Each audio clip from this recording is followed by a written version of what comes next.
Okay, so you're picking up Elite Dangerous for the first time after a long time of not playing, or it's the first time you're literally playing the game. What do you do? So here I'm going to just go through what I would do when restarting the game. I've done this several times where I've had a long absence away from playing. I come back to pick it up and go, oh my goodness, what on earth do you do? So in this situation, I would advise going to the training simulations and then playing through a variety of these just to get yourself back into sort of how the game works and mainly what the controls do. So the first one of these is the pilot assessment, which is basically how do you fly the spaceship around the place basically, and there's a little bit of combat, there's a little bit of navigation. It's just a good way of picking up the game again. Computer that'll take control at certain points. Mostly you'll follow So this first mission, relatively straightforward. It'll take you out of the space station automatically. All you have to do at this stage is select auto launch, and that's it. Landing gear retracted. Auto launch sequence underway. The beauty of auto launch is that you can relax and enjoy the view. One of the ways. After you've launched, then it's quite simply a case of just letting it guide you out of the station airlock.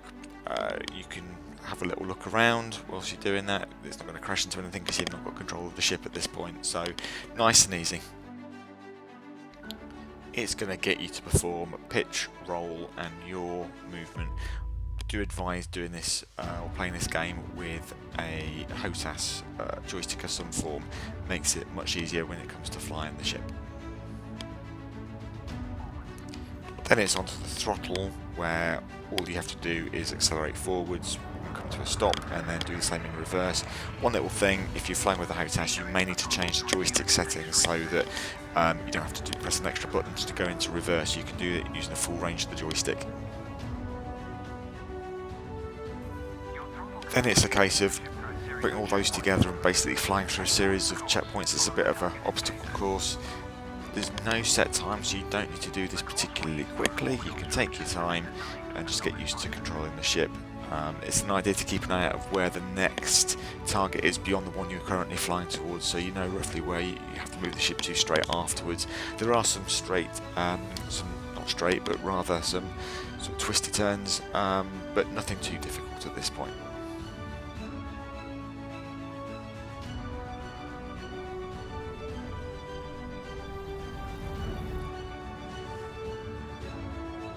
I mentioned before about a HOTAS. I use the Logitech X52. It's a pretty good joystick, it's been pretty reliable, I've had it for a couple of years, it's lasted fairly well. There are other very good manufacturers out there as well, but yeah, I use the Logitech X52.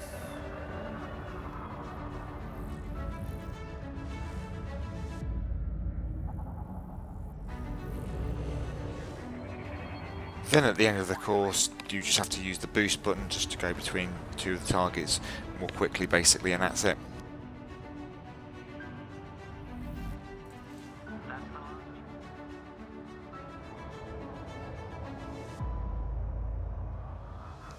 Then it's on to using the data link scanner. Essentially all you have to do in this one is look onto the training beacon and then pull the trigger to use the data link scanner to scan it. That's it, it's done. Well done. The data link scanner is a versatile tool that connects with network. Then they're going to teach you to use Supercruise to travel to the combat training area. It's simply a case of pressing a button to engage Supercruise and then pressing the same button to come out of Supercruise at the end.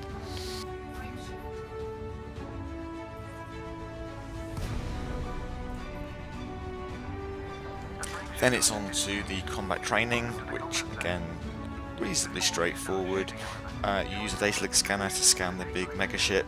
This gives you a number of targets you can then destroy. You will be asked to destroy 5 of these. You can use these with the mixture of lasers and multi-cannon. It's going to ask you to change the fire group. That's just, again, it'll tell you which button to press, but the fire group will then give you the weapons you need to use. And here you are, you're using the burst laser and the multi-cannon to destroy the targets. Thrusters are particularly useful for navigating around large structures. Why not give them a try? Your cannon will automatically reload Then it's on to flying against some flying targets that are moving around. The first one is relatively straightforward. This is an unshielded drone. You can just destroy that with your multi-cannons.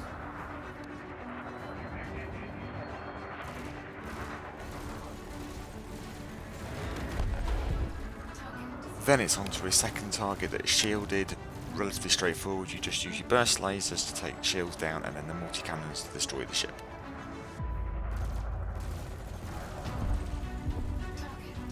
Then it's on to the last target, which is a combat drone.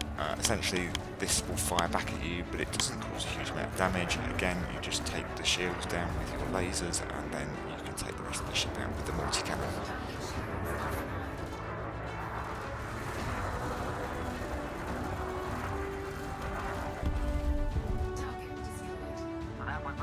So then it's a case, after the third drone has been destroyed, of making a hyperspace jump to a nearby system and then landing.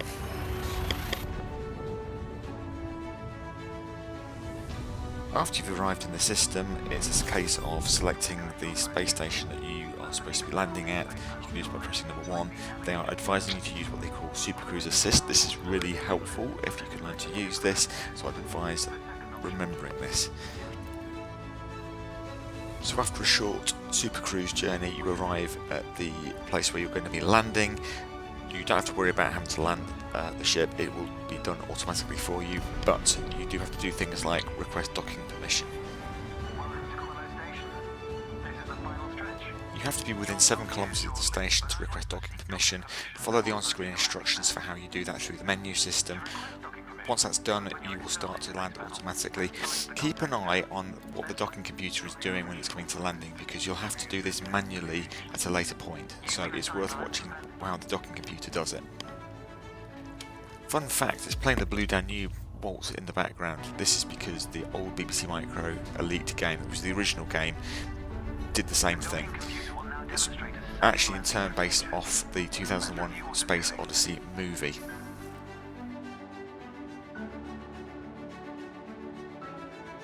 And that's the end of the first mission, and hopefully it's got you acquainted with the basic controls and the basic gameplay. If you like this video, like and subscribe. In the next one we'll just cover off one more of the flying missions, and then in further videos we'll explore the first on-foot training mission as well.